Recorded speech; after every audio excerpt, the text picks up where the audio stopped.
Hello everyone, welcome to my channel Shirisha home lifestyle. ఈరోజు మన ఛానల్లో నేను డిఫరెంట్ అయిన రెసిపీ చేస్తున్నానండి. ఈవినింగ్ స్నాక్ ఐటమ్గా ఇలా కాలీఫ్లవర్ పకోడీ చేసుకోండి. చాలా టేస్టీగా ఉంటుంది, పిల్లలకి బాగా నచ్చుతుంది. మరి సింపుల్గా చేసుకునే కాలీఫ్లవర్ పకోడీ దాని రెసిపీ ఏంటో ఇప్పుడు చూసేయండి.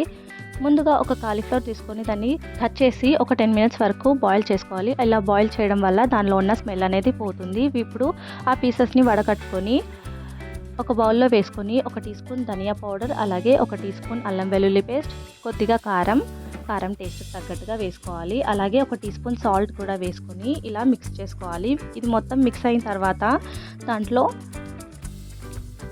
శనగపిండి వేసుకోవాలి. ఇక్కడ కార్న్ఫ్లోర్ వేయకుండా నేను శనగపిండి వేస్తున్నాను, చాలా హెల్తీగా ఉంటుంది. శనగపిండిని ఒక 2 to 3 టేబుల్ స్పూన్ దాకా వేసుకొని మొత్తం అంతా చక్కగా మిక్స్ అయ్యేలాగా కలుపుకోవాలి. ఇలా కలుపుకున్న తర్వాత కాసేపు మ్యారినేట్ చేసుకోవాలి. అలాగే కొన్ని పచ్చిమిర్చి, అలాగే కొద్దిగా కరివేపాకు కూడా వేసుకొని కలుపుకొని రెడీగా పెట్టుకోవాలి. ఇప్పుడు స్టవ్ పైన కడాయి పెట్టి కడాయిలో డీప్ ఫ్రైకి సరిపడా ఆయిల్ వేసి ఆయిల్ హీట్ అయిన తర్వాత ఈ కాలీఫ్లవర్ పీసెస్ అన్నిటిని ఇలా వేసుకొని మీడియం ఫ్లేమ్లో ఫ్రై చేసుకోవాలి.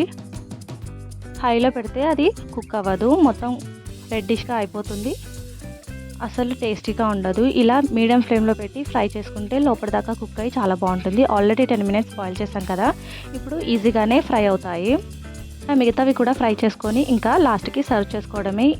ఈవినింగ్ టైంలో స్నాక్ ఐటమ్గా ఇలా కాలీఫ్లవర్ పకోడీ చేసుకొని తినండి, చాలా టేస్టీగా ఉంటుంది, పిల్లలకు కూడా బాగా నచ్చుతుంది.